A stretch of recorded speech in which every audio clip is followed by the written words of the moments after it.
Good evening and welcome to the Haynes Total Healthcare Coaches Call-In Show, presented by Southern Ohio Sports Authority and Ohio Health. I'm John Bruce, along with Jeff Miller. I would say like always, but I was not here last week. So thank you to Nick Barrows for stepping in last week. And we have a special guest to start tonight from the township. Frankie Hirsch, quarterback. Are you two guard or point guard? I'd say point guard. Okay. And We'll then, call you combo guard, Frankie. Yeah, It I just like covers that. everything, you know what I mean? and then a middle infielder for the baseball team. So an outstanding athlete, really good young man. We're happy to have him in. The Huntsmen have tonight off, play tomorrow night. Have a chance to go to 2-1. You guys played an instant classic last week. We'll talk about that a little bit, but excited to have the night off and then kind of have the showcase on Saturday night. Yeah, it feels good. First time watch a high school game in a long time. With the night off, and I think tomorrow it'll be good. It's pretty far, so I don't have to be a lot of fans there, but it should be good.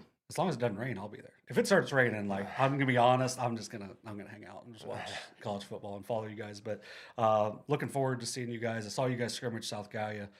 Seen some film on you guys as well. I watched a good bit of last week's game. You guys, big improvement over last year already. So I know Jeff's going to talk to you about that in a second. But what has helped you guys grow as a team from last year to this year? Well, majority of us are juniors and seniors this year. Past couple of years we've been mostly freshmen and sophomores, so we got more leadership on the team. We're a lot older and more experienced.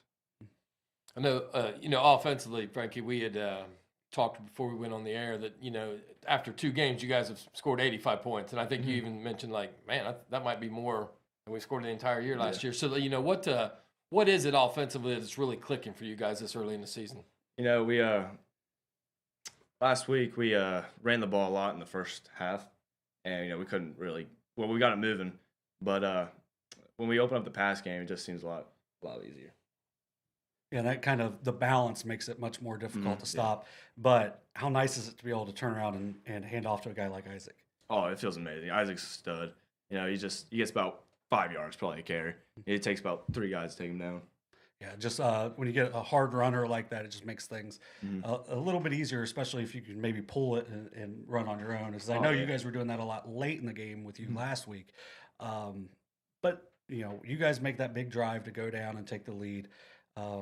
Just what was it like playing in that kind of atmosphere? I know, it came up short ultimately at the end, but how much fun was that to play in that type of atmosphere and in that big of a game against a really good program in Eastern? It felt good. I've 3 years of high school. I've never been in a game like that. Haven't been that close, and it felt great. The fans were all standing up, had their cowbells shaking. It was really loud. Just felt really good, energetic. And honestly, in that game last week, and I mean, obviously, when you leave a game, you want to leave with a 1 in the W column. You know what I mean? And obviously, you guys kind of came out on the short end. But what is it that you guys think you can build from that game last week? Oh yeah, we can build from a lot. That's a good Eastern team. They're gonna win a lot of games, probably their league. And might have lost. It was last 2 seconds. Really good. We gotta cut down on penalties. We had 20. So just really improve on that this week. Trying to work on ourselves. Well, you mentioned that Eastern team being really good. I know they've won at least 22 straight regular season games. So, I mean, that's a pretty good program and where Huntington wants to get. How much belief has Coach Beeler and his staff given you guys? I know they're young, energetic guys. How much fun is it to get to go to practice every day with a coaching staff like that? Oh, it feels great. It gives us a lot of motivation. He gets on us a lot, because you need that in a good coach. But, it feels great. He's young. He understands us. He's not, I'm not saying older people don't understand you, but. No, but it is a good point. Especially when your program you're trying to get to different places, when you have a guy that's gone through it too and is younger, I think does help a lot. So that's why a lot of times coaches will get young assistants as well. Because Absolutely. You got to have those people that can relate, you know what I mean? So yeah, we got a couple of those. Yeah. So your guys' line, can you just talk about them a little bit, just that helps you guys, get the push up front and to be able to run the ball? Well, they're not very tall. They're very undersized, but they're probably in the most shape out of anyone on the team. They work very hard. You got Jared Johnson, Jaden Moore, Caden Birchfield. They're just a bunch of dogs. They work hard every single day. Then defensively, I mean, obviously you guys week 1 did a little better, with East Clinton, but Eastern gave you guys a different look. When you guys are playing just teams with the name East in it, because I just realized that with the last 3 weeks. So how will you guys adjust from the last 2 weeks to be able to slow down East this week as well without giving away a whole lot? A lot of that comes from the coaches. They prepare us very well. The East Clinton played a lot different defense than Eastern, and we practice that throughout the week. So it's really a lot on the coaches. With the Saturday game this week, Frankie, was your practice, was you stay in routine as far as the week is concerned, or does things get bumped back a day, or how did you guys kind of approach that? Yeah, we didn't practice Monday. It was Memorial Day. Labor Day. Come on, Frankie. Labor Day. Yeah. That's not the flagey. That's not the flagey. Yeah, we started Monday, and we did what we do every week. Just started Tuesday. Yeah, I like that, because then that makes it a little easier, because then you can value that day off a little bit more too. Yeah. And so, with a short week then next week, is it just going to be just get right back to normal, just with one less day off, I guess? Yeah, it will, yeah. And you guys, East, what do you know much about East as far as film study from this week, or what do you guys are anticipating? They got their line's pretty big. They're not small. They got a couple athletes. They play cover 2 and 4 linebackers. But we this week haven't really worked a lot on them. We're trying to work on ourselves to get ready for next week. Yeah, I like that. And then just real quick, like with your receivers, who kind of stands out for you and makes things a little bit easier for you when you're looking to pass the ball? Oh, Dalton Nichols, probably wide receiver 1, and then Junior McDonald, who's really, really fast, and then Carson McNeil, our tight end, he did really good last week. He had a touchdown that got called back. Yeah, at one point. That was the long touchdown, right? That got called back for like an inadvertent whistle as he's like walking into the end zone. Yeah, hey, that's life on the road, bud. Especially in the non-conference. But yeah, so we appreciate you coming in, and we hope that you guys have lots of luck this week. Everyone stays healthy going into next week as well. Going into league play, so good luck in this final non-league game. Get you guys a win, and looking forward to covering you here when Side Valley Conference play starts. Yes, sir. Yep, and hang around. We'll have a special guest to start our show in just a minute, right after this break.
Welcome back to the Haynes Total Healthcare Coaches Call-In Show presented by Southern Ohio Sports Authority and Ohio Health.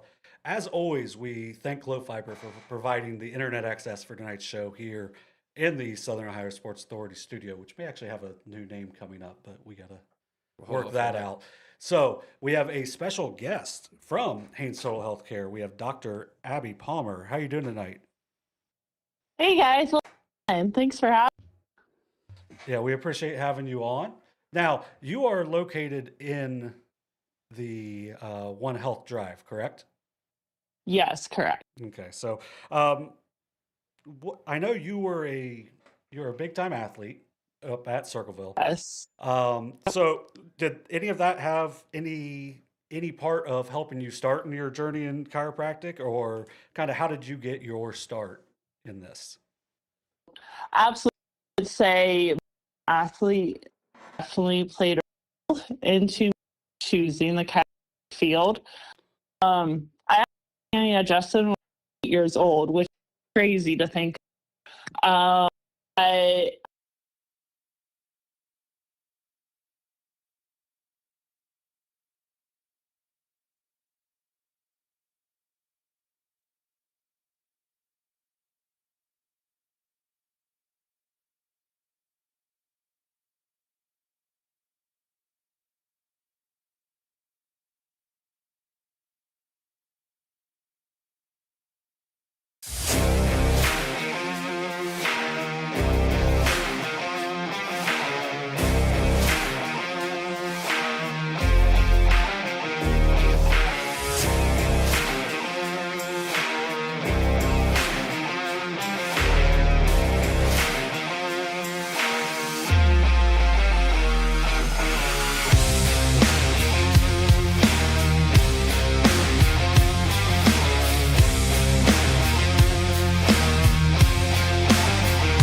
Once again, welcome back to the Haynes Total Healthcare Coaches Call-In Show. And we had a slight disconnect just a moment ago, but once again, we want to welcome in Dr. Abbey Palmer of the Haynes Total Healthcare Center. How are you doing tonight, Abby? I'm doing well. How are you guys doing? There we go. We got it. Yeah, it sounds much better. Much better. Yeah. Yeah. At some point, things will work perfectly. But yes. I think it was better to take that chance to go off and then back on. So because we want to hear everything you've got, because we know you're a very important part of the Haynes Total Healthcare Center. So I remember you as an athlete at Circleville. Oh gosh. Yeah. Well, Yes. He's aging himself now, Abby. yeah, we won't go. That's a long time ago.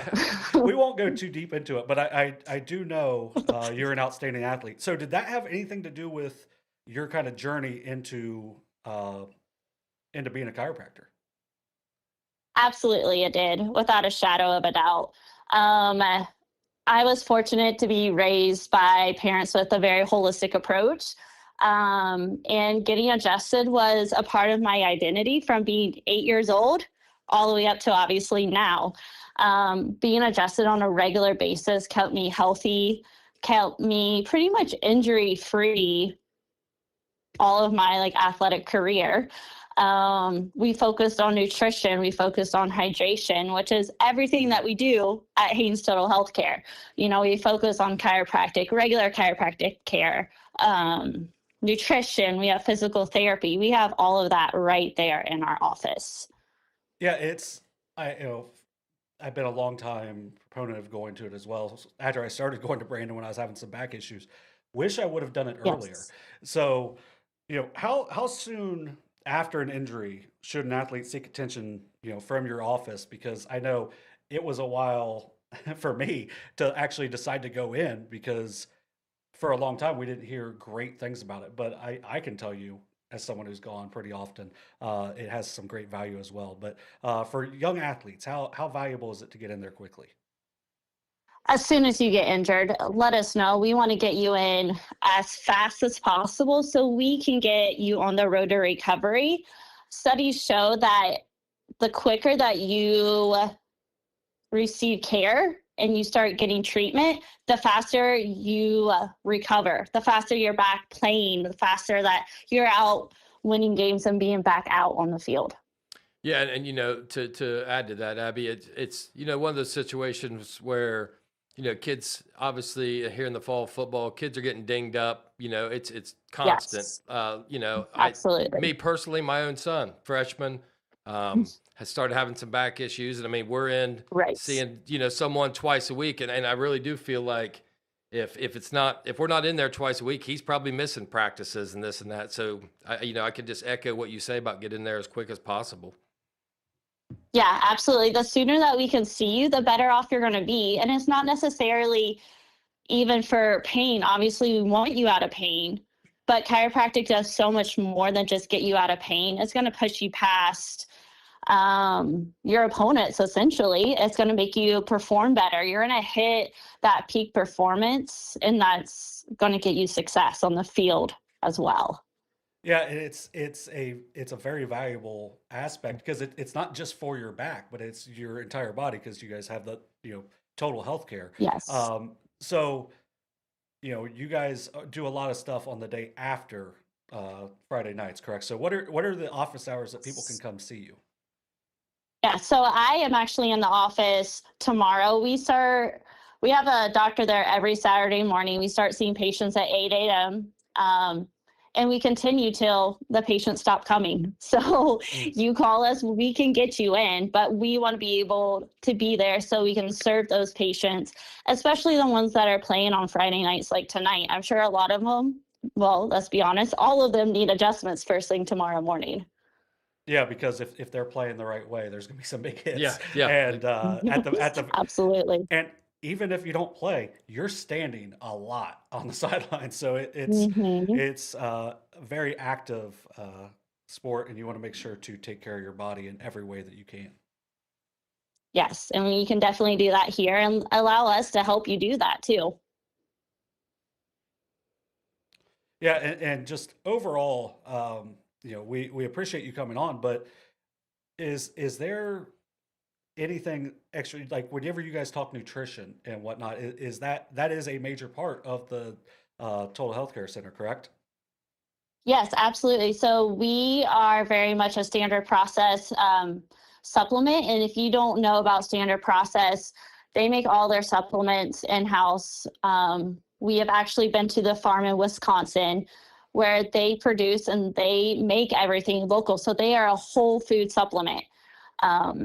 And so that is such a key too, because when you are practicing day in and day out, your body is going to need vitamins and minerals that maybe what you're eating isn't filling those gaps. And that's where we will suggest standard process supplements to help bridge those gaps in your nutritional needs. Absolutely, and it's one of those things where I think a lot of kids, teenagers, they don't have that knowledge, and they're always on the go, and sometimes that nutritional stuff is just overlooked, and like you said, that can be something Yes. that's huge for those kids. Yeah, absolutely. Well, Dr. Palmer, we appreciate you coming on. Yes. Well, anytime you want to come on, we'll definitely have you on because if we had something, and I know the office was there when I was growing up, but I feel like nutritionally would have been taking things a little more serious than if we had someone with that vast knowledge that you guys have at the Haynes Total Healthcare Center. Yes, absolutely. We would love to share the knowledge that we have. And we have 3 great doctors. We have Cassie, our physical therapist. We have massage therapy. We have stretch therapy. We have dry needling, which are all great recovery tools, even if you're not injured, just to get you staying injury-free as well. Absolutely. And again, Abby, we appreciate everything you guys do for all the athletes, around our area. Thank you guys. Yeah. So thank you Thank very much, you. Abby, and we'll look to hear from you soon. Have a great rest of your weekend. Yes. Have a good night. Thanks. Thank you. You too. Bye. John, I think you're so accurate in saying like what they're offering to our kids nowadays. It's really, if I could tell kids like you have to take advantage of that kind of stuff right now. Yeah, and kids are so receptive now that if you give them the correct information, they'll do it. So if maybe they'll take some days off on the nutrition, but they'll take their nutrition more seriously Yeah. than what they maybe would do if they didn't know it. Yeah, and just if, the knowledge piece is Yeah. huge. and if you have a doctor telling you, you're more likely than if a parent tells you. Exactly. So and then, like I mentioned, Dr. Palmer had an outstanding athletic career. Dr. Haynes had an outstanding athletic career, and so that has a little more leeway with Yeah, kids as well. been there, done that, and kids know that these, played sports after high school, and they're going to listen to those people. Oh yeah, because most of the time they want to go play at that next level, and those are guys and girls that can help you get to that level. Absolutely. All right, here we go. All right, now we have our first coach of the evening. So joining us on the Edward Jones Coaches Hotline is Coach Matt Hoops from Unioto High School. A 49-6 win tonight, correct, Coach? That's correct. So which one was that in the background? That was Daisy. Oh, She's saying what's up. Yeah, tell Daisy what's So up. Daisy, we say hi. And so, assuming it's a good night tonight, then correct? Yeah, good night. Real good night to play at home. Lee, quit it. I'm gonna walk away from her. Hope she All stops. Good night to play at home. We haven't been at home yet. Played our second scrimmage at home, which was about a month ago. But just to get home, we had our youth program was there tonight. It was a huge crowd, and we played pretty well. Yeah, and really, that was maybe the biggest crowd I've seen there on the home side, because the home side looked like it was completely packed throughout. You mentioned the youth night was really good. I saw a big contingent of Panthers from Ohio Dominican. I know. I feel like Newton brought his whole dorm. Yeah, I was like, when I looked over, I'm like, there's like 6 dudes with Ohio Dominican stuff on. So Yeah, I asked you, did they get the team van or something to bring it down? yeah, They had to do something, but right. So you guys got off to a nice start. You kick off to start, and then a quick 3 and out, and then Jackson Zickafoos makes a big time play. Kind of. Can you break down that punt return and just how that sparked you guys overall? well, our special teams have been really good for the last couple of years. Bill Atkins does a great job with those guys, and I mean he coaches them up just like you would coach your offense, your defense, and we spend probably 30 minutes a day on it.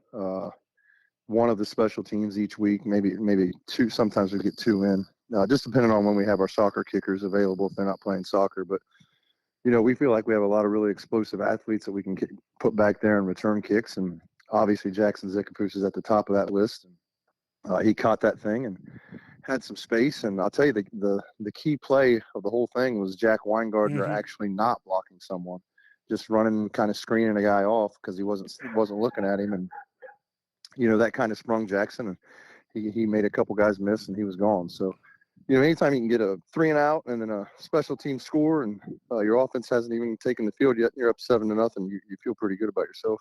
Yeah, and Matt, you're talking about special teams and the role they play. And this may go unlooked to a lot of people, but man, you guys have put a lot of points on the board so far this year. So you've had a lot of kickoffs. I don't know right now how many times the other team has even had an opportunity to return those kickoffs, but Liam Matthew, Tanner Beam right now just doing an outstanding job for you guys in the kicking game. Oh, 100%. I think we kicked off 8 times tonight, and 7 were for touchbacks. Yeah, So, I mean, you can't ask for anything better than that. and that's a huge advantage as well. And then special teams. I know you guys don't punt very often, but your one punt I saw, it was a punt down Inside the 5. Yeah, inside the 5. So that's just a huge advantage for you guys. Right. David Long is a really good punter. He's worked extremely hard at that. And then late in the game, Bryce Derringer came in, and he hit a really nice punt too. I mean, anytime you can get a high school kid that can punt a spiral and get it to turn over, that's very rare. And we're fortunate to have 2 guys that are able to do that. Yeah, you're just bringing guys in from the soccer team to just come over and kick and punt. And, I know they aren't as available as, maybe you'd want sometimes, but man, it is a game changer. We've talked to several different coaches over the last couple of weeks about how important the kicking game is. It's huge. And we tell those guys, listen, you're just not kickers. Like you are, if you want to be a part of the football team, you are on the football team. So when we have practice, then you're supposed to be at practice. And obviously we work our practices around them, for obvious reasons, but we always do special teams at the beginning and get it in, and then we start the rest of our practice. But we thought about that a couple years ago about how can we make it like one of the most important things, because a lot of times it gets overlooked, but it's such a huge weapon and a huge factor in the game that we really make it a priority. That's why we do it first. For two reasons. Number one, we want to make it our top priority, and number two, we want our kickers to be able to be there when they can. I think they were able to make it to 3 practices this week out of 4. Actually, Liam came over last night after his soccer game at Chillicothe and went through our practice. We always practice late on Thursdays, so he kicked the ball really well last night after playing a soccer game. So that's how committed they are, and they're all like that, and they're great kids, and they want to be a part of the football team too, and not just be on the team. And we think that that's the mindset they have, and they're very important to us. Matt, so you've wrapped up your non-league portion of your schedule here, and we're moving into league play here next week. What are your thoughts heading into league play after your 3 non-league games? Well, I think that we talked about this last night. I pulled the seniors aside and kind of just talked about how the first 2 games have gone, and the first quarter of both of those games were not very. In fact, they were our worst quarters of both games, and for one reason or another. But they just weren't very good, and we had really good second quarters. And we just talked about, the farther you play in the season, the chance to just flip the switch isn't going to happen as easy or as often. And we really wanted to come into tonight and just play well in all aspects of the game and start the game that way. And I just, I'm really happy with our guys because they responded, had a really good week of practice. And, we feel good. When you're 3-0, you have to be at least a little bit happy. Obviously, from a coach's perspective, there's always things you can fix and clean up, and we have a lot of that. But to be 3-0 and to, our varsity defense hasn't given up a point yet. I know both teams, both games the last 2 weeks, we've given up 8 and 6 points late. But, when our varsity guys have been out there, we've yet to give one up. So, we take a lot of pride in that, and, our offense plays off of that. So feel pretty good, but a lot of stuff we can fix and get better. Yeah, so Cody Braden had a big night tonight. Now, a lot of that goes to Cody, but also that line. Can you just talk about all of those guys that contributed to such a big night offensively for you guys? Yeah, it was a little bit hit or miss, actually. Waverly did a good job of kind of confusing us a little bit. They changed some things up than what we saw on film. And anytime that as an offensive line, your unit is used to blocking what you see on film, and then when you get kind of a curveball thrown at you, you have to adjust on the fly. And our offensive line coach, Dalton Ford and Mark Hoops, both those guys, kind of gathered the guys, and we regrouped before actually we even took the field because we saw what was happening. And Waverly did a good job. It was like all or nothing. It seemed like early on we would either hit a huge play or we would gain 0 yards. And but our guys just stuck with it and kept pounding, and Cody kept pounding, and David Long and Yusef Wilson, those guys ran the ball hard, and we're able to break some and have a really good night.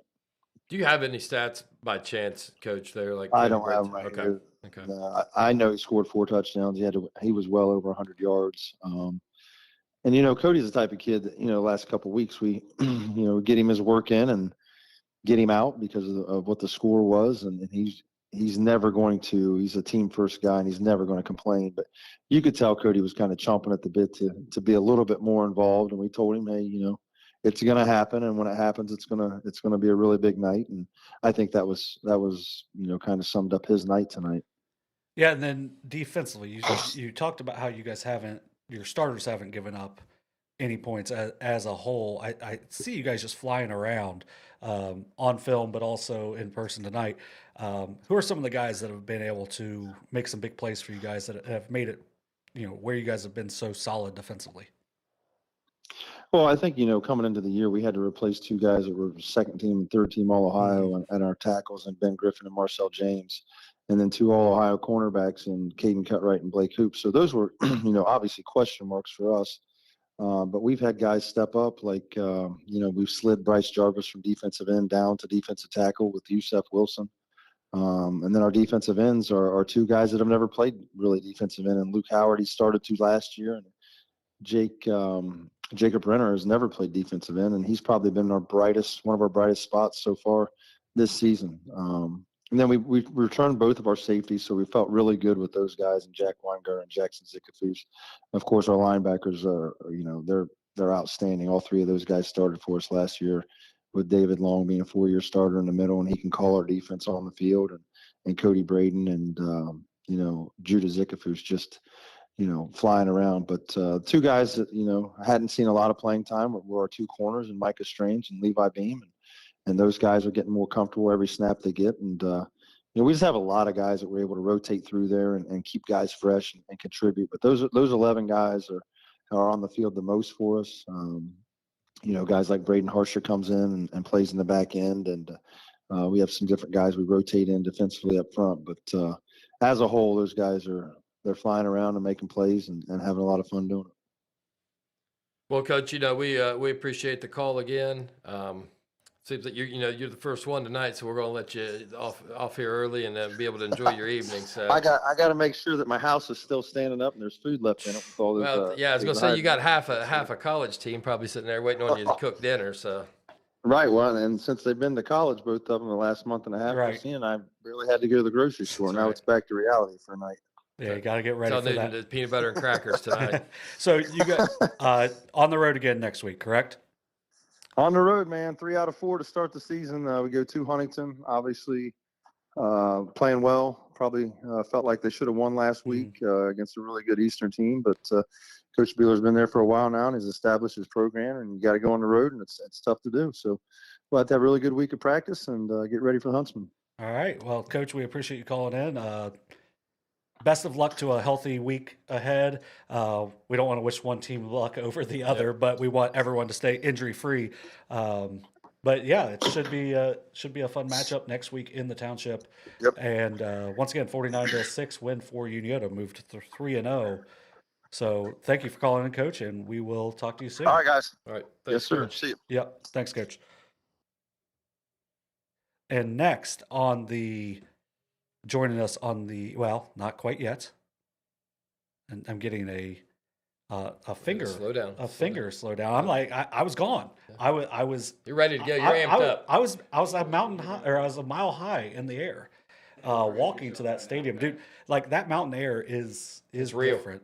But yeah, it definitely is different. I had not experienced that before, but now joining us on the Edward Jones Coaches Hotline is Coach Bob Boldman of Portsmouth Notre Dame. How are you doing tonight, Coach? Oh, doing good. How about you? All doing well. How many? I know you took over late in camp, but how many Friday nights have you gotten off in your coaching career to not really have to play on that Friday night and be able to kind of hang around and maybe scout a little bit? Yeah, I would say this is my 10th year coaching high school football. So probably about 2 times a year. We play Saturday games where it just kind of works out that way. So, it's always good when you get to do that because you do get to go scout and check some things out. So. And Coach, you said, maybe twice a year. I mean, and talking with different coaches, people have different feelings as far as those Saturday games. This week, obviously, you get that extra day in this week, but then it kind of shortens your week next week. So, I think you guys are at Fisher Catholic tomorrow night. Is that correct? Yes. Okay. Yeah, you guys both 2-0, correct? Also. Yeah, both 2-0. Both 2-0, yeah. Good start this year for both of us. So it should be a pretty good game.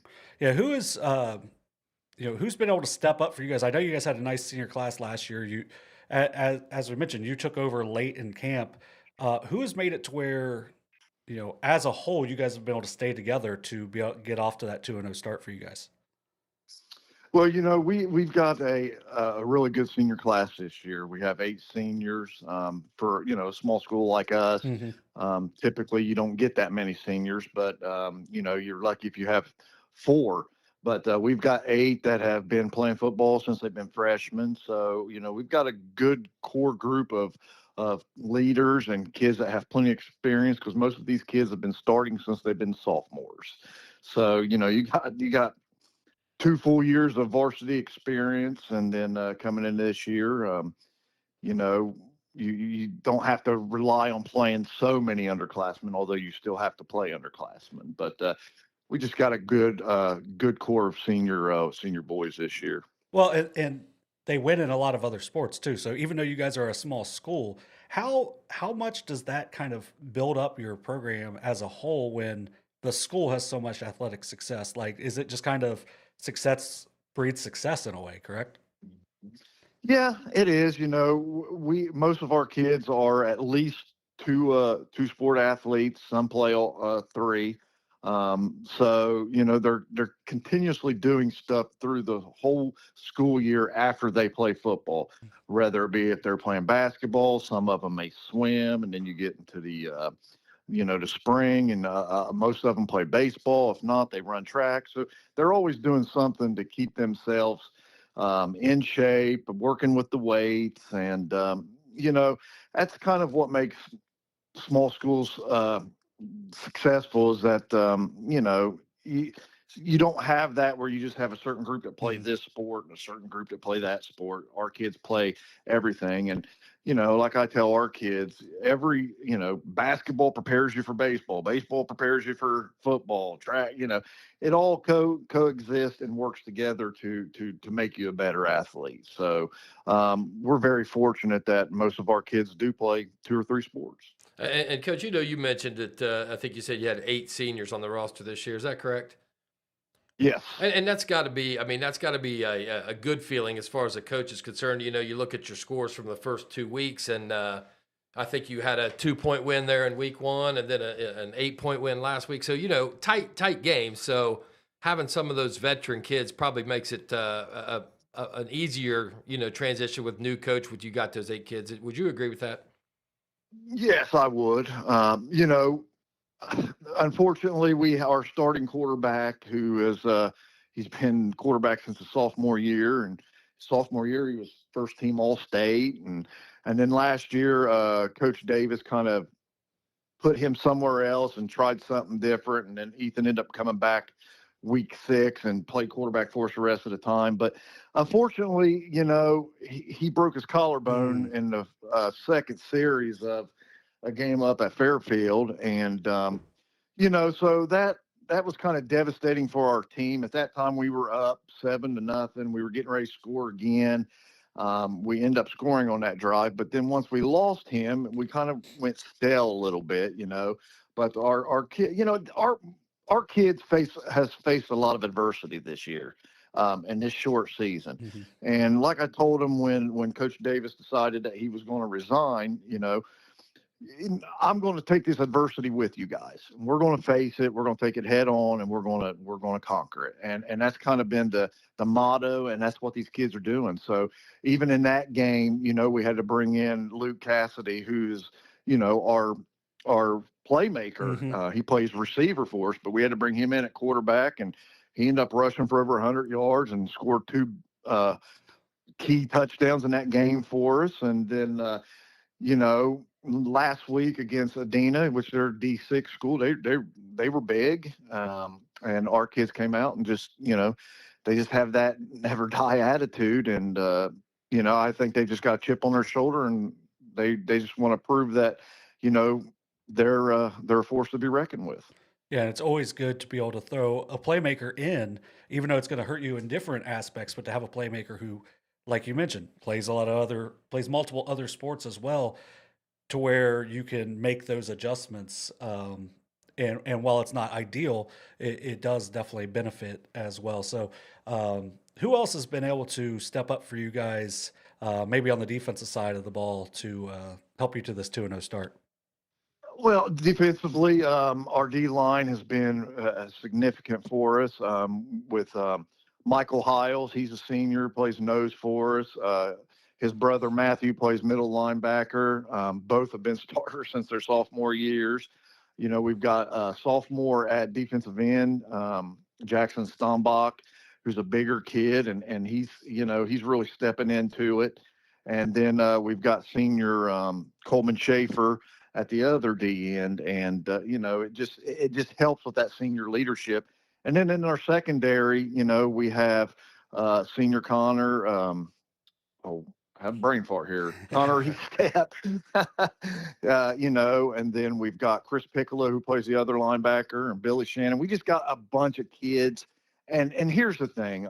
My defense coordinator, who is fantastic, is Bill Shannon, and he does an amazing job. He was kind of somebody I brought back this year. As soon as Buster had decided that he was going to step away, I made 2 phone calls to 2 guys that have coached with me, and Jason Coleman, I asked him to be the offense coordinator, and Bill Shannon to be defense. And these guys do an amazing job week in and week out preparing our kids, getting the game plan, and a lot of the success goes to them. And these kids just believe, and we try to put them in the best situations, and then obviously they've got to go out and perform on the field, and that's exactly what they've done. It does have to be nice to be able to get the old phone out and have 2 quality coaches to be able to call to bring in to really help ease the transition a little bit, and then to have those kids that really buy in as well. So it sounds like you guys are off to a great start. We hope that that continues on tomorrow night and then beyond. Who do you guys have next week? Miami Valley Christian. Okay. And that's up in Cincinnati. So they're another D6 school. So, like I tell the kids, we take it 1 week at a time. Right now our focus is Fisher Catholic. They've got a pretty good team. So, it's both of us are 2-0, both wanting that 3rd win, and it'll be a battle tomorrow night. So, and then after that, we'll move to the next week. Well, good luck tomorrow night up at Fisher Catholic, and wish you nothing but the best, Coach. All right. Hey, I appreciate it. Thank you guys very much. Yeah, thank you, Coach. Good luck, and we'll talk to you soon. All right. Bye. So it's always good to hear from a coach, and you can tell guys are a little more relaxed when they are off on that night. Yeah. Coach Boldman, as he said, and as I brought up, stepped in late in camp. I believe it's like mid-July, steps in. Any success they're going to have, but when you've got so many kids that play different sports, because I know you're a multi-sport athlete, I was as well. You can carry those over to other sports as well. And like he mentioned, 8 seniors, which for a school that size, that's pretty significant. And to be able to kind of rely on those guys, with this whole transition, it's got to be make it easier on the whole program. I agree completely. Now, joining us on the Edward Jones Coaches Hotline is Coach Scott Tomlison from Eastern Pike. How are you doing tonight, Coach? Oh, doing great now. How y'all doing? We're doing well. It sounded like another pretty exciting game, 48-42 tonight, correct, over Medford? Yeah, another weekend that we can't figure out. We get up 14 points and put people away. We just keep letting them back in the game. Luckily, our offense can score. Yeah, I was getting ready to say the same thing, Coach. You keep hanging those 40 numbers up, and there's going to be a lot of wins. Last week 40+, this week 40+. So offense is really clicking for you. Yeah, offense is starting to click. Defensively, we just stuff there in the secondary. We got to just tighten. We've got to tighten some stuff up there. We may have to make a personnel change or 2, but we're going to have to do something. But we'll get her done. Yeah, and it's that's the good thing about the non-conference is you can make those adjustments, and maybe you don't see the changes or you don't see the benefits immediately, but ultimately they tend to work out for you guys. And we're seeing good athletes tonight. They brought Peyton Cottle back. I guess he played a couple of years. He's one of the fastest kids in the state, 100 and 200. And he flashed a little speed early, but then also we turned around, went back after him because we knew he was going to be rusty. So Boston Webb had a coming out party tonight because he was the best kid on the field. So Well, and Boston really impressed me in, the couple times I saw him in football last year, but also basketball. You mentioned Peyton Cottle coming back for Medford. When I saw that, I was like, well, that could be interesting because you don't have a whole lot. Yeah, they had a couple kids come back. They brought another kid back. Had couple new kids back tonight. But that's what that's why we took these games. Like the D7s won't play us, so they kicked us off the schedule. They won't play us. So we had to go find some D5s that we feel like we could compete with. So yes, that's where South Point popped up and Medford popped up, and they took the games with us. And luckily, we were able to get those computer points and move on. Yeah, and ultimately that's going to pay off in the long haul where you're facing those better athletes, and as you mentioned, the computer points as well. Once you we're one of the toughest regions of D7 in the state. So hopefully playing these better athletes, this will pay off for us down the road. Coach, I want to ask you something. This year they changed the format a little bit of the playoffs. What are your thoughts as far as because I've heard coaches have different philosophies as far as the 12-team playoff and the bye week. What are your thoughts on that? I hated the 16. I did not like the 16 at all. Okay. I'm much happier with the 12 and get the top four seeds, get a bye. I like the format they're at now. I felt like I didn't mind them adding, but 16 was just crazy. When you got teams with 2 and 3 wins making the playoffs, that's not doing anybody any good. It's not doing that team any good. Yeah, I mean, I think Scott, we go back to kind of our day, and I think it was 4 teams making the playoffs. You know what I mean? And then I played at Waverly, and we were the 4 seed, and we just got in, and we played Cape. We played Cincinnati Academy of Physical Education back then, Cape, and we knocked them off. They were the ones, but yeah, it was back in the day, it was rough. We got 4, so it was, yeah. But no, I like the 12. I'm happy with the 12 because I'm happy with I like the buys. We're hoping that this non-conference, and if we handle the schedule the rest of the way, we're hoping we can get one of those buys for week 1, get a little healthy, and have a little time to prepare. Yeah, and speaking of your non-conference, next week you guys play at a neutral site. Where is that at exactly? I just knew it was neutral. So we are actually playing at Raceland. Okay. Raceland High School is hosting us. We're good friends with Tyler Katzenberger.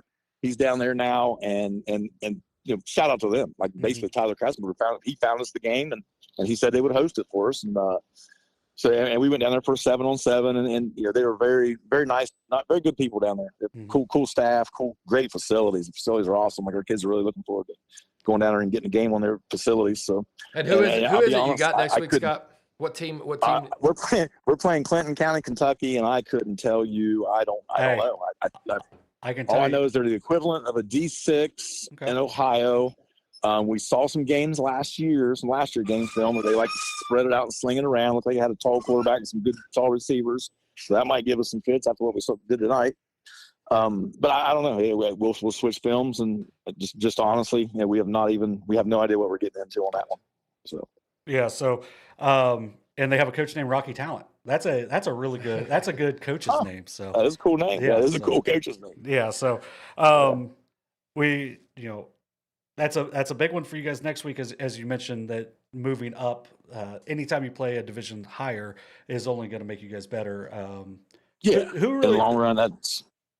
Yeah. Outside of Boston, who really stood out for you guys tonight?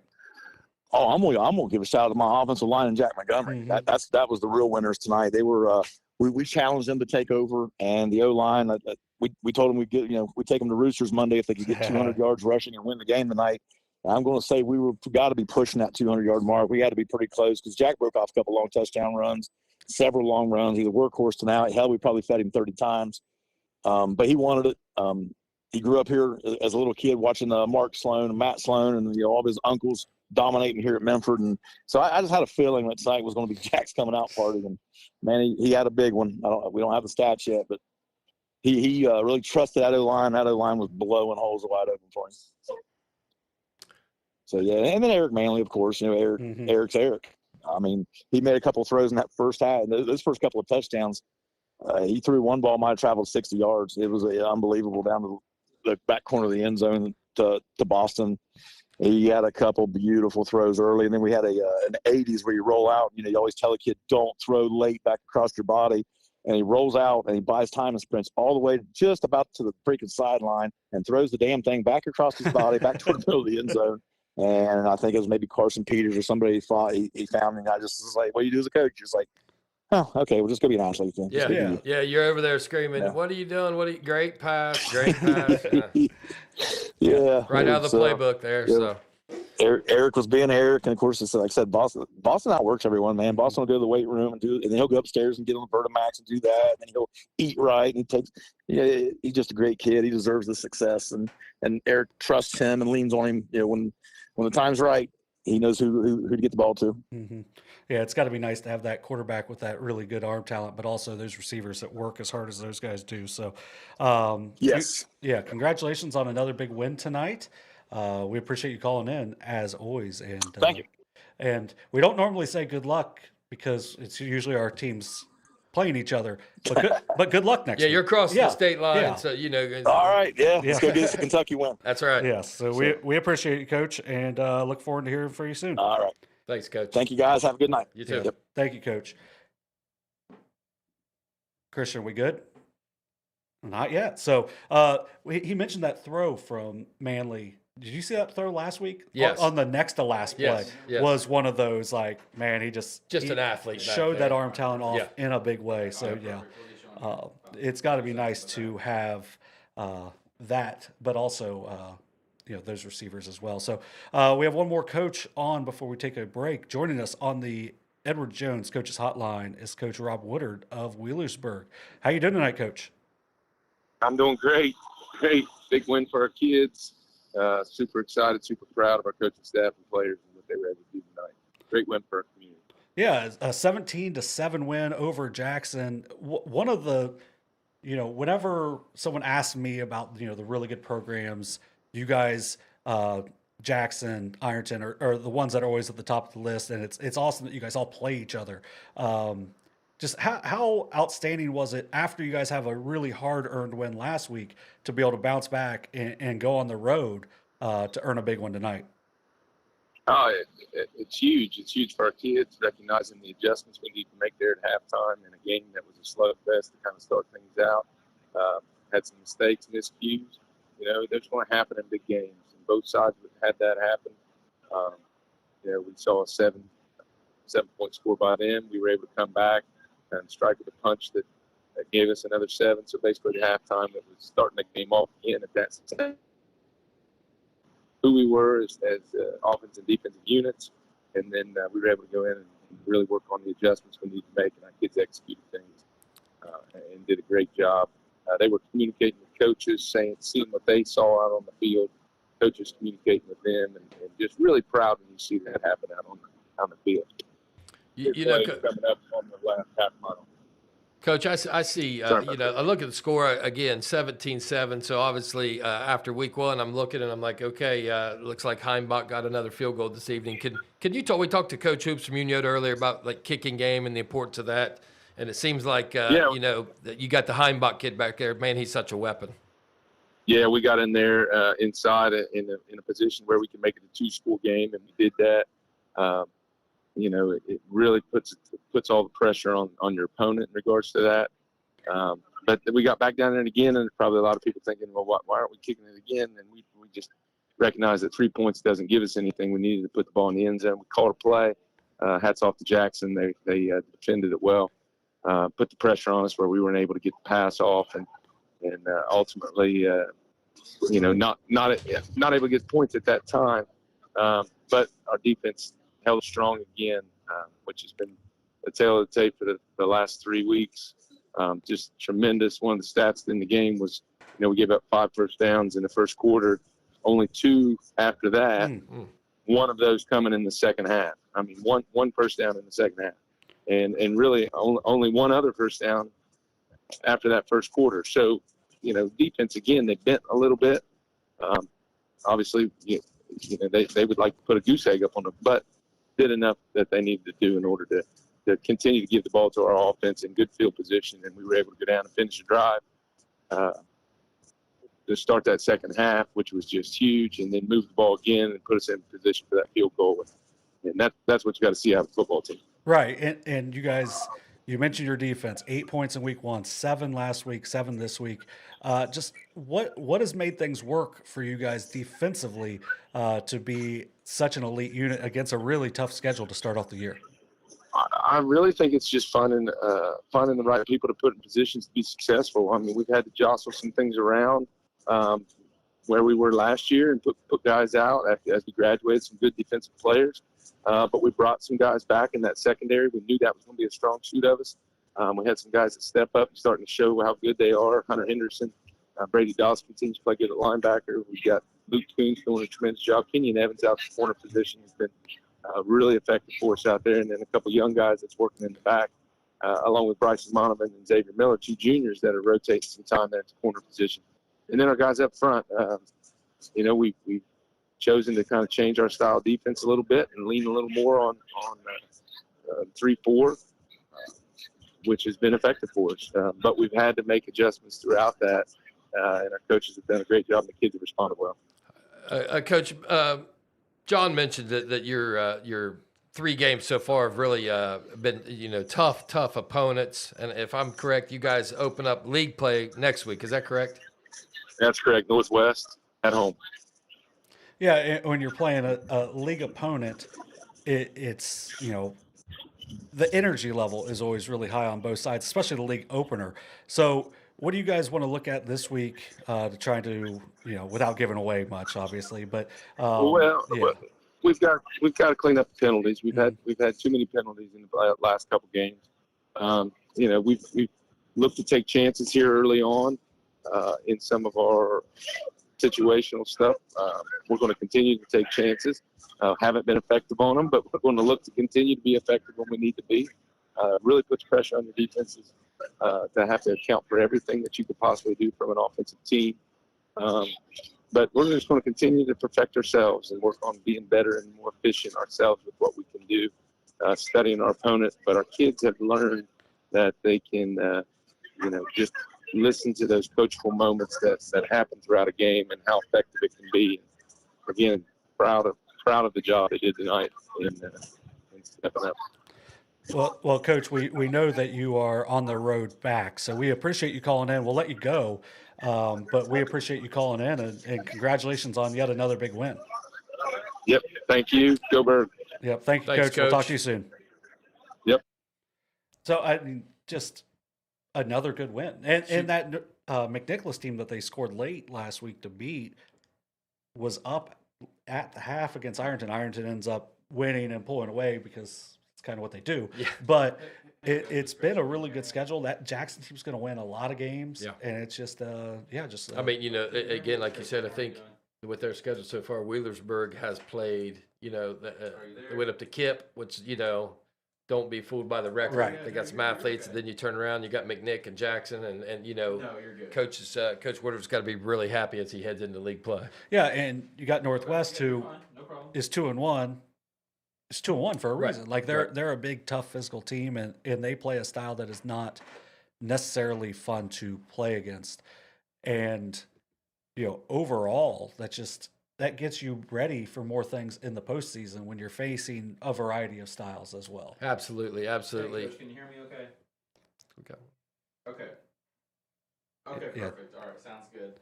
So now... Right, we'll get you right here on right now, okay? Yeah, next here on the Haynes Total Healthcare Coaches Call-In Show, joining us on the Edward Jones Coaches Hotline is Coach Larry Willoughby of Southeastern. How are you doing tonight, Coach? We're good. We won. So we're good. There you go. There you go. Yeah, always a good thing to get a road win. So, can you talk us through the game tonight a little bit? Yeah, we had some really great field position to start the game and failed to take advantage of it. And instead of being up 14-0 quick, we were down 6-7, but we gave up a big play. And then, we did respond and hit a couple deep passes. We went in at half up 14-6. The second half, we came out and did like a pooch kick, positional kick along the sideline, and we covered it. And about 3 plays later, we scored, and then that kind of got things rolling. We got a pick 6 in the second half. One of our sophomore running backs ran for 3 touchdowns. We hit a couple of deep balls. Felt a lot better about the second half than we did about the first half, that's for sure. Yeah, always fun to break the game open in the second half, and it just makes the team feel better. It's been a while since Southeastern has won even multiple games in a season. What has been the key for you guys in this first 3 weeks to get the 2 wins and then also be very competitive with a good Notre Dame team on kind of short notice last week as well? Well, I'd like to think we should be 3-0, but we're not. We're still dealing with some of the same problems that we've been dealing with. We've yet to establish a consistent running game. It got better tonight in the second half. We've had some nagging injuries and a couple new ones pop up that we really haven't just established that chemistry. And Gage Cheeto hasn't touched the ball yet this year. And he was a big part of what we were going to do. Yeah. And so, we knew that we might struggle a little bit until we get him back. We have developed a pretty efficient deep passing game. We got some kids on the outside that can run and catch. At this level, if you got 2 guys that can run deep and catch and get the ball, you're going to have some. You're going to put some points on the board. Our quarterback has really stepped up, especially the last 2 weeks. It has hurt people deep. And so, we got that going for us. Defensively, we were solid. We gave up a couple drives. Actually, we gave up, they came out unbalanced. They were like their 3rd possession. And they were big. They were real big. And we're not defensively. And by the time we got adjusted, they made a nice play call and took it the other way. The kid took it to the house. And so, we responded. And I probably said this a couple weeks ago, and I said it to one of the other stations I talked to tonight. Becoming a winner is something that you have to learn how to do. It's not natural. And it involves changing a lot of things that you've done in the past that weren't getting it done.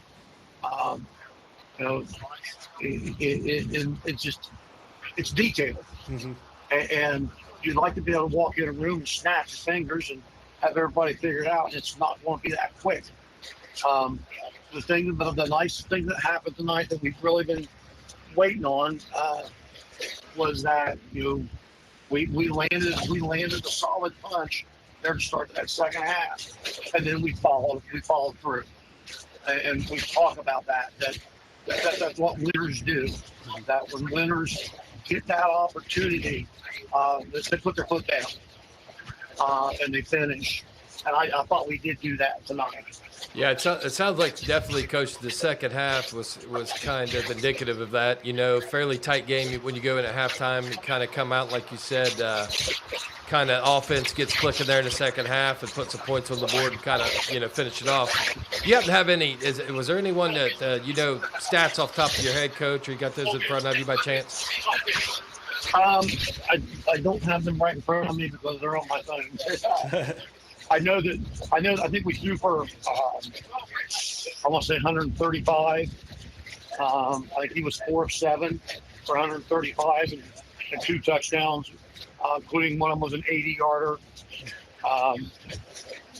Landon Smith, who's a first-year football player, a junior, he had about a 40-yard touchdown reception in the first half that got us on the board, and then got a pick 6 in third. That's when things started to snowball. Gabe Oates, for third game in a row, caught a deep ball for a score. We're developing some weapons. We've got some young kids, and then we've got some older kids that don't have a lot of football experience, and they're getting better each week. We did in the second half get some running game going. A little sophomore running back, Daily Hanshaw. I think he was, I want to say 20 carries for about 94 yards and 3 touchdowns. Good night. So it's coming.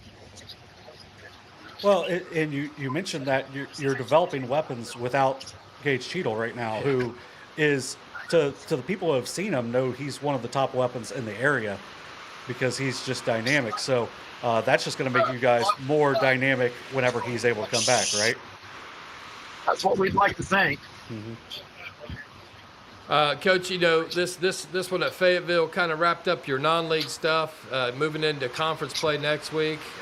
Who you guys got to start off Side of Valley conference play? We go to Frankfurt, play Indiana. All right, that'll be a solid test for both of you. I know they were winning tonight. Haven't got a final score on that yet, but they won 8-7. Okay, yeah. So ultimately, they get back or they get in the win column as well. So should be a nice matchup for you guys. And we've kind of said best of luck on the staying injury free and you guys playing well next week. Hopefully a good competitive game for you guys over there in Frankfurt. I hope so too. Yeah, so Coach, we appreciate you calling in. Congratulations on another win, and we look forward to hearing from you again soon. All right, hey, thank you for covering high school football. Hey, thanks, Coach. Thank you, Coach. I mean, it's a Southeastern team that hasn't won a lot in the last few years, so anytime you're getting wins, and then without Gage Cheadle. I was getting ready to echo that, John. I mean, you're talking about one of the probably elite athletes, in our area who really hasn't seen the field yet. Yeah. Obviously, you throw Gage Cheadle out there, and it changes everything. Mm-hmm. So, Southeastern, obviously, couple wins without Gage Cheadle. Coaches things are going in the right direction. Yeah, ultimately, it is a good thing. Anytime that you can get wins like that is a really good thing for a program that's building, because it's a program that's been down for a little bit, but they have great community support, and I'm sure they will be out in a big way when they are in Frankfurt next week. Also, another big time community support. Right. So look forward to hearing about that game. And now we will continue, as joining us on the Edward Jones Coaches Hotline is Coach Andy Hall from Jackson High School. Coach, a tough game tonight. It sounded like it was a really hard-fought game, though. It was. The first half, it was back and forth. We got the ball off a turnover and punched it in, made it 7-0. And then they came back, and our play action pass caught us. And again, by about a 50-yard touchdown throw, it was 7-7. But the turning point in the first half, really the game for us, is we had a 4th down and 1, and we jump off sides and have to punt down deep in their territory, and then we fumble the ball on their about 20-yard line. So really, it could have been 21-7 at halftime, and then the second half we get the football. Now we can establish a run game, and now we can make them try to throw the ball a little bit more, which we wanted to do. It was the exact opposite. So it was 7-7 at halftime. We come out, we go 3 and out. They're able to get a drive together and score, make it 14-7. Now all of a sudden, we're now forced to do things that we didn't want to do, and they're doing things they want to do. Mm-hmm. So, they played really hard. I thought both teams played hard. But again, it's a huge rivalry. This game always comes down to 1 or 2 mistakes, and we made them tonight. And just, probably in the 17 years I've been head football coach, the worst offensive performance we've ever had. I think we had 137 yards total offense. We didn't give up a bunch. I thought our defense played pretty well overall, but they played too many snaps tonight. And Wheelersburg just kind of milked the clock and got 3 or 4 yards a pop, and were very patient. And then, now we have to start throwing the football, and now the play action game's gone, and they can really pin their ears back and come after our quarterback. So, we really, again, special teams were fine. They tried a fake punt that we were able to get. They ran a fake or a reverse on a kickoff that we were able to, handle. So I thought our special teams were really good. Like I said, defensively, we just played too many snaps, and offensively, we played absolutely horrible. Yeah, and when you play poorly offensively, it just makes things even more difficult for your defense, because you got to be on the field all the time. So who played well for you guys defensively, though? Because that's still, it is still Wheelersburg. It's still a good team to be able to hold them and keep you guys in the game, even though the offense wasn't able to come through. Well, it really wasn't any one particular person that, I mean, again, I didn't watch the film yet, of course, but it really stood out. I thought that we got to the ball better. We gang tackled and didn't give up any really big runs. But once again, we just did not. We played too many snaps on defense. Now, we'll give Wheelersburg a ton of credit. I mean, we both turned the ball over in the first half, and we both had plays that were, that hurt both teams. I thought they handled the adversity a lot better than we did. They kind of, you could see where they just, forgot next play, and then we were struggling to get through that next play. So again, I thought they had, they had a nice game plan. I thought we could do some good things up front. We didn't do that. I mean, again, we didn't do anything right. We didn't block up front well. We ran some wrong routes. We fumbled the football. We made some bad reads. But the quarterback position, I mean, we just no one. I mean, no one played well. But that like credit goes to Wheelersburg. They made us do that. They played physical and they were fast to the ball, and like I said, just put us in a bad position where we had to really just had to chuck it down the field, and that's not what we do. Well, and like you mentioned, Coach, it's tough. Both teams kind of have an identity, what they want to do when they come into the game, and like you said, a couple plays here and there, and it changes the entire complexion of the game. I mean, you're not able to do what you really want to do, and they are able to do kind of what they want to do. So. Right. We wanted them to have to throw the football. We thought, the Rucker kid runs the ball pretty good. He got a couple nice little running backs, but we thought, the weakness was probably just drop back and throwing it. And we didn't have to make him do that. That was a huge thing. And then for us, it's, establish the line of scrimmage, play action pass, and we couldn't do that. So, it really comes down to your will. They imposed their will and we didn't. So. And in the big picture, Andy, I mean, it's one of those things, as a coach, you don't want to hear this. We have to do better. You don't want to hear, you don't want to hear it, but to hear you, say that you just really didn't play a very good football game, but yet you're playing in one of the better teams in Southern Ohio, and it's still a 17-7 game. You know what I mean? So, it's one of those situations, you go back to film, a couple things here and here, you clean it up, and that's, you're right back to Jackson football that you want to be at. Right. I think, it wasn't like either team dominated the other one. It just, we didn't, when we had a chance to score, we didn't. And when they had a chance to score, they did. And like you said, when you look at the score, you think, well, heck, that's a close game. We had a couple goal line stands and we did some things, right. Like I said, our special teams are really proud of those guys. But again, defense played way too many snaps, offensively. I think we only had, this is embarrassing to say, but I think we had like 20, 30 yards offense the second half. I mean, because it was 3 and out, we're chucking the ball, and they did a nice job of milking the clock. They get first down, and they would take 40 seconds to snap the ball again, and just kind of grinded it out. And like I said, we'll go back to the drawing board. I told the kids, I said, you're going to be miserable for 2 days, and then on Monday we're going to come back. Game plan against a talented Western Brown team. I know they're 0-3, but they played some good people, but they do a lot of things offensively to give you problems. And then we got Ironton the week after that before we get into league play. So a lot of things we have to get better. Yeah, so it's a lot of things to improve on. I guess the good thing is you got to do it in a hurry. So for those guys that you'll see where their focus is at, because as you said, Western Brown, even though 0-3, they've played a really good schedule so far. So it's not like you can ignore them because you got Ironton in 2 weeks. Right, exactly. And and then of course the league, I mean, everyone's going to be 0-0 here in about 2 weeks, and we start that run. So, we got to improve. Our coaches, we're going to try to do a better job and putting our kids in better positions. Because like I told the kids tonight, I said, it's not all on them. I mean, all of us have to take, blame and really just look at it ourselves, what we're doing, and, and just do a better job. Do a better job coaching, do a better job playing. But good teams, that's why you play good teams, though, too.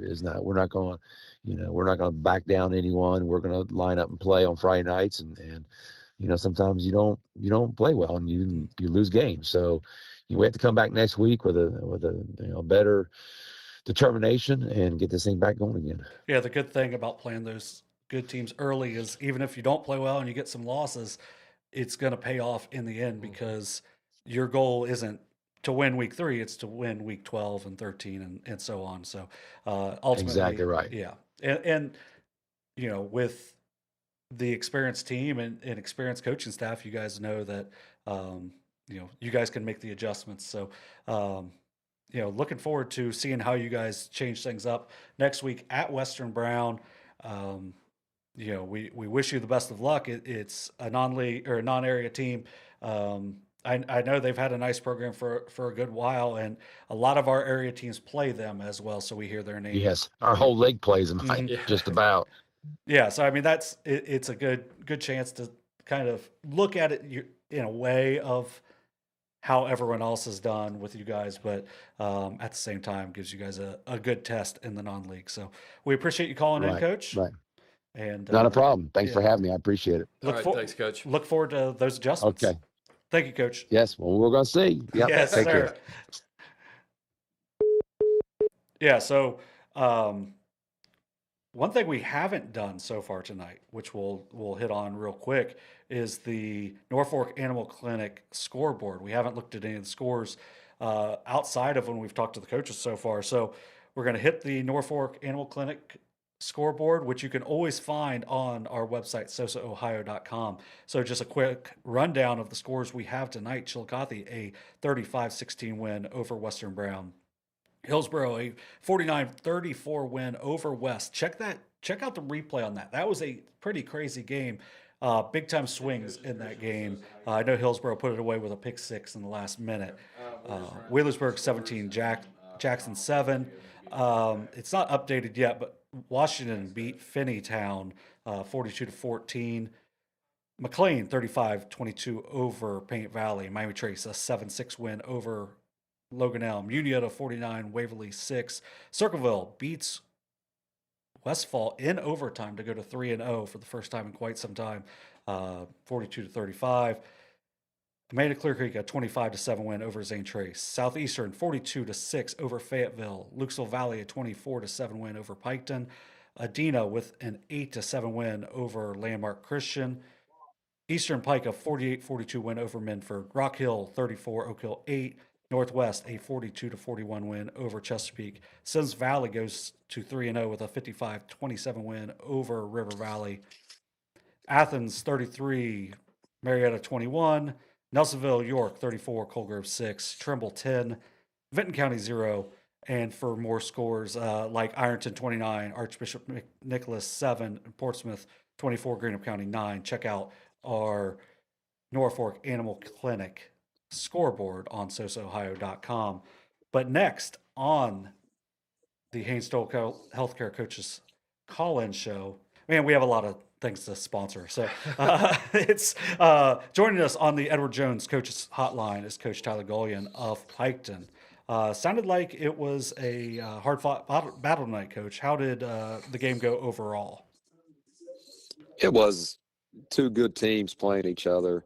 Valley's a good team, 3-0 now. They got a lot of experience, a lot of speed. We knew it was going to be a battle. Came down to making a few plays, and we just didn't make enough. They did. I thought defensively we actually played well enough. I mean, yardage-wise, I think it was 240 to 199 yardage-wise. So, 240 to 200. So, I mean, it's right there. It was 7-0 at halftime. So no, take that back. It was 14-0 at halftime, but we got it and cut it to 14-7. They kick a field goal, go up 17-7. We had the ball a couple of times in good field position, couldn't score. They scored late on us when we went for it late. It was like 3 minutes to go, deep in our territory, had to go for it. We didn't get it. So they scored one late, kind of. So make it sound a little worse than it was. But it was a hard-fought game. Our kids played well. They played hard, played physical. And then we had a couple of opportunities to make some plays on the offensive end in the first half. And in the second half, we just didn't make them. Well, Coach, I mean, obviously Valley you've mentioned that's a nice football team. I mean, you go down there and like you said, your kids played hard. They played tough. They played for 4 quarters. And, that's what you want to see in your non-league games. And obviously be able to take take that film and, break that down of what the strengths and weaknesses as you head into conference play next week. And who do you guys open up with next week in conference play? We open up with Zane Trace, but yeah, 2-1 going into conference. Usually take that. I mean, yeah, everyone would like to be 3-0, but 2-1 going into conference, not bad. Like I said, Valley, and could we have played someone else? You blow out. Does that do you really any good? I mean, it was a hard fought game. Two good teams going at it, and I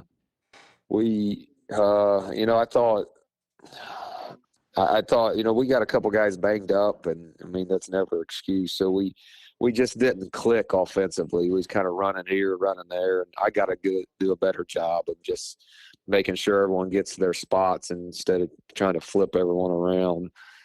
So I can do better than that. So there's a lot to go around with me being the top, but it's a new season coming up. Like I said, we got a good ball club. We just got to put it all together.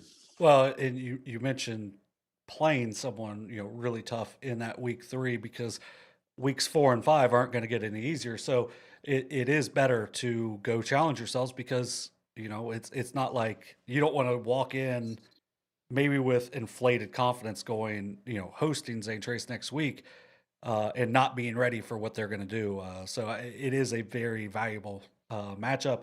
And how was your crowd tonight? I'm sure it was I didn't really pay much attention, but it seemed like a good crowd. It's bordering school, good rivalry. It's great facilities down there. Coach Crabtree does a great job and treated us well. So yeah, it was a great night for football. No rain or anything. I can't complain about that. Like I said, our boys played hard. We coached, thought we had a good game plan. We just sometimes you don't catch it, and sometimes you do, and sometimes you got to give those guys, those coaches credit, and their guys credit. They made some nice tackles. We maybe a step here and break a big one. They make the tackle. So it is what it is. How did you guys score your touchdown tonight? Wyatt Savage had a 60-yard run, I think, in the second half. It was 14-0. We held him, got it, and he ran. Nice run, great run by him. So made it 14-7. We actually got the ball back, 14-7. Couldn't do anything with it. They kicked the field goal up 17-7. We had the ball a couple times. Once about the 25-yard line going in, and they held us out. They got a sack on us. So anyway, we had our chances. We really did. Again, like I said, defensively, field position was huge too. Our kicker was out tonight, and their kicker is very good. When you have a kicker in high school, man, it's just so he boomed him clear to the very high, and it's like he hit it to the 1 or 2 every time. So then I tell him, hey, just let it go. Well, guess what? It bounces at the 3 and just stays there. So then we pick it up and get it out to the 10. So that was tough all night. Field position was huge. So that's just one of those things. Kudos to him and then of course he kicked a field goal. He actually tried a 50-yard field goal too and missed it. Yeah. But he can boom them. Yeah, it is a huge, a huge positive for the teams that have that. And as you mentioned, if they can place it there, it's almost impossible to do anything with, because you don't want them going back and catching it over their head, because then that's when a lot of bad things happen. But I guess if he's got that placement, it's just like chipping it in with a yeah. It's crazy, Tyler. It's the third or fourth coach that we've talked to tonight who's mentioned how crucial that kicking game is. I think that's one thing. Honestly, in Southern Ohio, we've got some really good kickers right now, across the area. So. Yeah, and what we do too is just he was battling a hamstring tonight. Our kicker can boom him, but it's one of those things he kind of wanted to go, but I was like, man, go out there and pull it worse, and you're out. You're dealing with it all year. So right. It's one of those things like, hey, let's get this thing healed up, and then we'll be ready to go. So Yeah, get Anyway, healed up as you head into league play. I know exactly. next week you guys will be the our game of the week with Sosa, so we anticipate a really good matchup between you guys and Zane Trace. So Yes, it will be. I'm sure they're physical. I mean, I haven't really seen them this year, but they're going to line up right at you and come at you. And then defensively, they fly around. They don't do much fancy, but what they do it well. So it'll be a good matchup. We'll be excited to get back home and open league play up. Yeah, it definitely should be a fun matchup. We look forward to getting down there and seeing you guys. We appreciate you calling in, Coach, and best of luck on a healthy week this week, and then a really competitive matchup. Hopefully, both teams play well, and we have some high level football next Friday. All right, thanks, guys. Yep, thank you, Coach. Yeah, it's just that's when you play Valley. I watched Valley and Zay Trace scrimmage. They looked fairly similar, and it sounded like, outside of a couple plays, Piketon was right with them. So I think that's going to be a big time matchup. Yeah, next week. I mean, I think next week will be at obviously like Coach Gullion said, Zane Trace kind of has the identity of we're going to line it up, we're going to come right at you. Piketon's kind of got their identity, and I think we could have a good one on our hands next week. Yeah, it should be a really good one. Which we mentioned, just throwing it out there, just because it's a couple live streams before we get to our last coach here in a second. But our live stream is always presented by Ohio Health. As you mentioned, Zane Trace at Piketon next week should be. I actually put it wrong on the paper. So Carson Francis, Shane Combs will have that call. And then our volleyball live streams. We haven't decided where we'll be on. I think it's going to be Tuesday.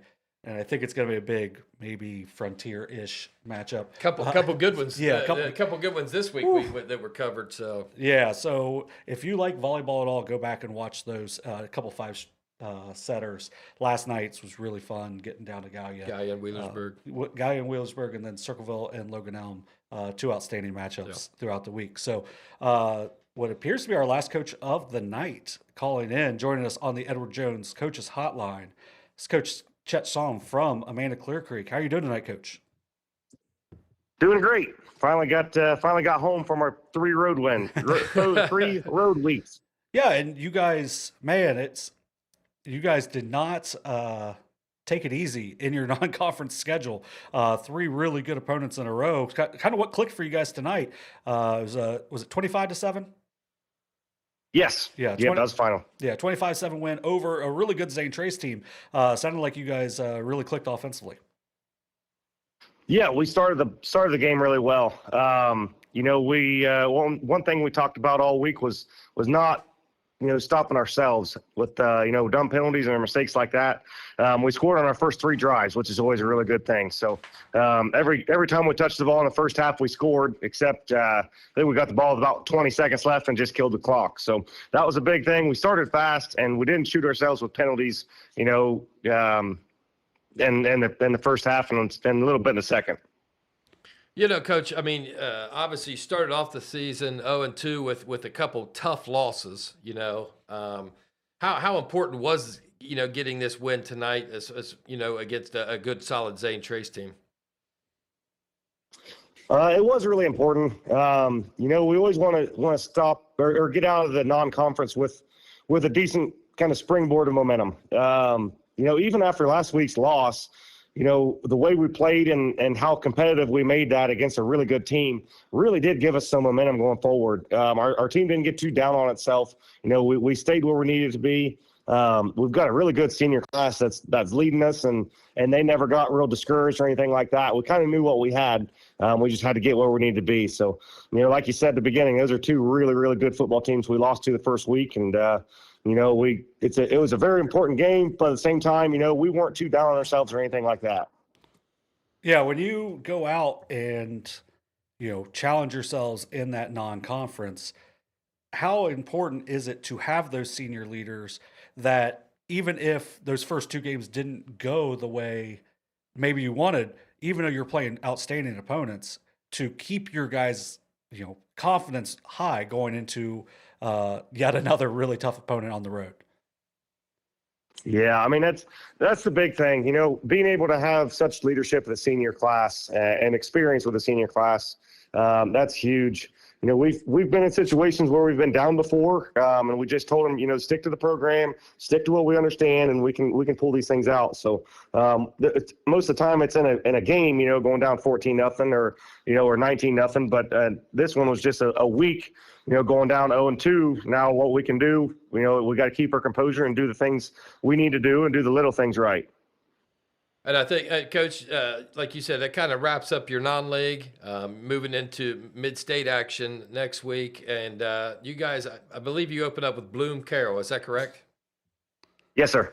Man, you guys did not want to start off with anything easy in this first. And really, just looking at your entire schedule, there's just no weeks off. So just how important was it for you guys to get a win? Because just how tough your schedule is. Because Circleville moved to 3-0. Hamilton, I know's got some really talented players as well, and then Lucas is an outstanding program, despite being Division 7. So how important was it for you guys to get that win, and how good did your guys feel after that big road win tonight? Like we said earlier, it was really important. It's good to have that little springboard because, we're starting out with, with three really good conference teams. 3 Division 3 teams that, they've got a lot of things going for them. Bloom Carroll, I think they might have lost tonight, so they're 1-2, but, they're still Bloom Carroll. They can still do all the things we know they can do.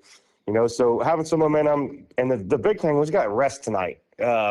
We looked at our schedule last year and this year, and last year we played to the last second of every game of our first 6. So our starters never had a play off for 6 games. So that was a big thing tonight. We didn't score enough in the second half. Obviously, the only touchdown we had was a pick 6, but we got a ton of rest, and that was huge.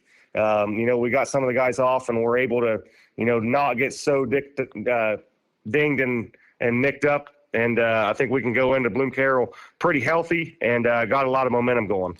Who played well offensively for you guys? I know you guys have a really nice line and some really good running backs, but who overall played well for you guys? It really was a group effort. I think let me check the stats here. I just had them up. I think Tommy Stye led us in yardage with 81 yards. Bodie Martin was right there with 70. And then we had a few other guys with 24, 25. We got some really good play out of our quarterback. That's when, maybe we've been missing a little bit here lately is a good pass game. And, I say that he only went 3 of 4, but they were in very key situations. He didn't turn the football over, and he had to tuck and run a couple times and got a couple first downs or took us out of some bad plays. So he had a really good night. The offensive line played really good, especially that first half. When you score your first 3 drives, you feel really good about what you're doing. Yeah, and you mentioned, if you don't have to throw it, you're not going to necessarily do it. So, but him being able to step up and make those plays is something that even if people look at you as a run-heavy team, you have to account for that too, because if you can make those big plays downfield, ultimately that can make you guys just a really dangerous offense overall. Absolutely. Yep. And that was we're looking at it, the plays he didn't make were the plays he made. Being able to tuck and run, and he picked up a key first down there, and I think the third quarter, and I think he ran for about 25 yards on 3 or 4 carries. Wasn't a huge quarterback day, not a big stat number, but he protected the football and, picked up a couple first downs when he really needed him to. Yeah, Coach, obviously it's huge. Like you said, just to be able for him being that threat back there, so you're not, just one-dimensional. Huge win. Want to congratulate you on that. And as you guys head into mid-state play next week, thanks for calling in this evening, and we'll talk to you here soon, Coach. That sounds great. Thank you. I appreciate you guys covering us. Thank you. Yep. Thank you, Coach, and good luck. Have a good rest of your weekend. All right. Thanks, guys. You too. Yeah, and just looking at their schedule, it's so ridiculous because West Jeff's 3-0, Licking Valley's 3-0. That's their two losses so far. Zane Trey's 2-1. Bloom is 1-2, but they've given up 35 points in 3 games. So it's just they just haven't clicked offensively. But man, they're not giving up points. Lose 14-10 tonight, so it's not like that's a big deal.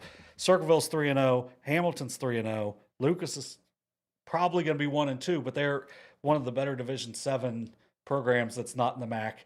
And it's not until you get Logan Elm in week 8, but then you look at tonight, Logan Elm loses 7-6 to Miami Trace. So, right. I mean, it's... Right, and Logan Elm by week 8, they've replaced a lot of seniors, so by week 8, I'd say, they're going to be much improved. You look at that Amanda schedule, and I wouldn't be surprised to see 7 or 8 of those teams in the playoffs at the end of the year. So. Yeah, and that's with the 12-team playoffs. Right. So right. That is an outstanding, Division 5 schedule, because you're just challenging yourselves week in, week out, and maybe that may ultimately cost you the playoffs, but you're also going to be really dangerous if you're able to get into the playoffs. Absolutely. And it's with the experience that they have and the line play and all those threats running the ball, they're going to beat some teams that maybe you don't expect them to beat as well. So got to see them last year. They beat Unioto, which was, what looked like a surprise, but man, they go in the playoffs and played with a really good Portsmouth team last year. And they're as always, Amanda is a program to watch for. And if you look back through their history, it's always been really good. They had a couple of down years a couple of years ago, but it just seems like Coach Saum and his staff have them right back in the right direction, being a lot of what Amanda is,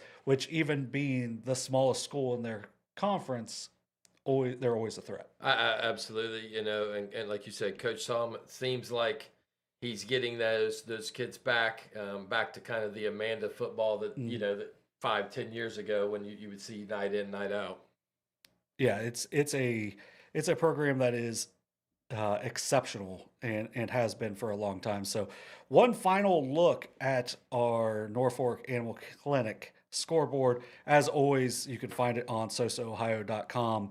We'll go over those scores in just a minute, but just a couple of things. We want to thank the coaches for calling in: Coach Saum, Coach Gullion, Coach Hall, Coach Willoughby, Coach Woodard, Coach Tomlison, Coach Boldman, and Coach Hoops, along with Dr. Abbey Palmer calling in and Frankie Hirsch for being in studio. If you're just picking up now, we'll have timestamps tomorrow, along with the kind of repost of tonight's show. We appreciate anyone tuning in live, but if you want to just click to see where your favorite coach is, you can do so with the timestamps that we will have. As always, we want to thank Glow Fiber for providing the internet access for tonight's show here in the Southern Ohio Sports Authority studio. Ohio Health, as always, Haynes Total Health Care to present our Coaches College show, and then Edward Jones for the Coaches Hotline as well. Nick did a good job last week filling in. I think he's going to have another one coming up here in a few weeks, but ultimately it was good to get back in here. Excited to be back seeing Christian and his Ghostbusters t-shirt back there, rocking the producer role, and good seeing you again tonight, Coach. And it's glad to have you back, John. Kind of, like Nick did a good job, but you had two rookies in here last week, right? So we got the veteran back in. So. Well, I feel like we're all picking up things where, for a couple years, it was pretty much Dewey doing all of our stuff on our live streams, and now Carson's able to pick it up. Kenneth Hay has done a great job, like for years has been doing a really good job. Shane will like jokingly say like, "Oh, I don't know what I'm doing," and then he'll like just be putting stuff together. Like he picked it up, and but it's really valuable having different people that can step into those roles, and that's one of the fun things about talking to a lot of these coaches. They'll tell you the value of that. Coach Boldman has to put one of his better athletes in at QB because his QB gets hurt first, second series of the year. So things not always ideal, but they do work out when you are planned. And that was one of those things, Dr. Palmer talked about. Always be prepared. Be prepared. So once again, our last look at the at the Norfolk Animal Clinic scoreboard.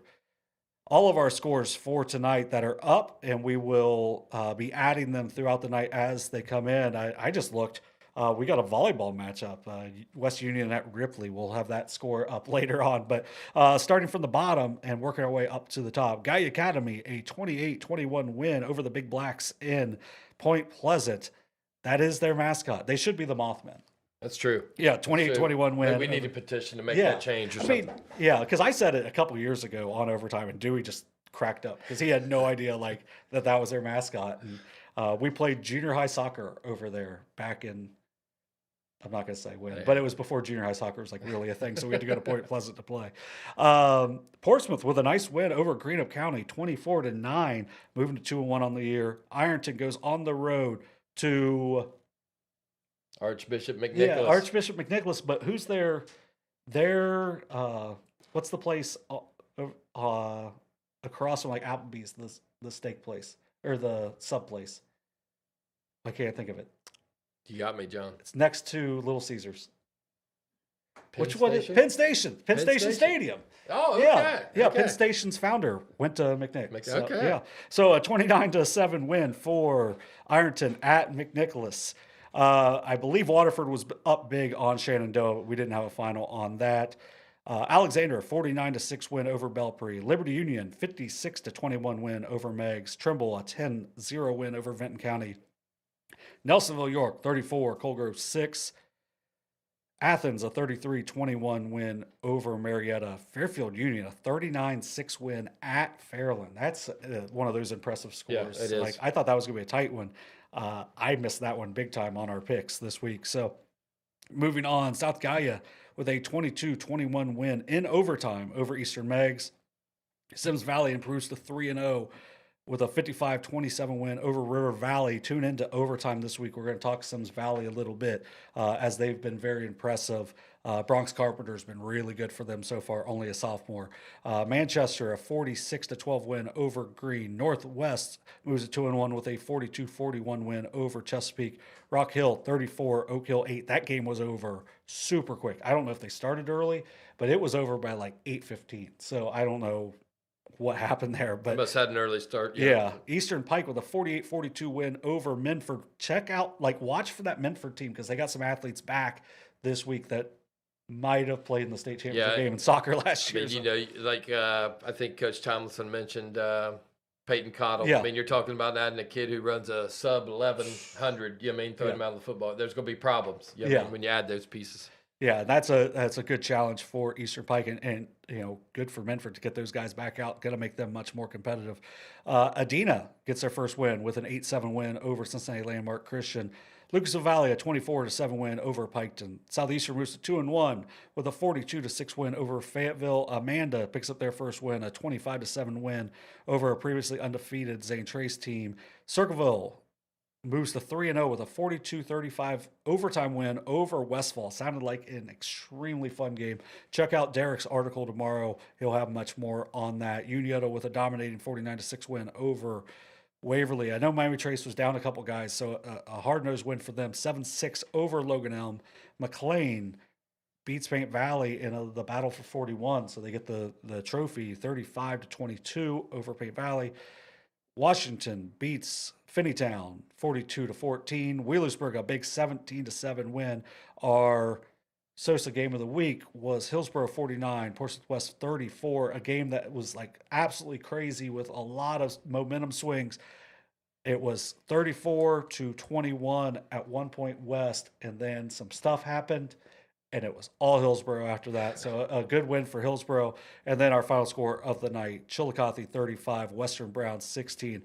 Wait till you see the line that Carte Ligon had tonight. I know he was over 300 yards. I'm excited to see what the final line was. Fantasy points went crazy for Carte Ligon. Oh, man, he's crazy. Only a sophomore.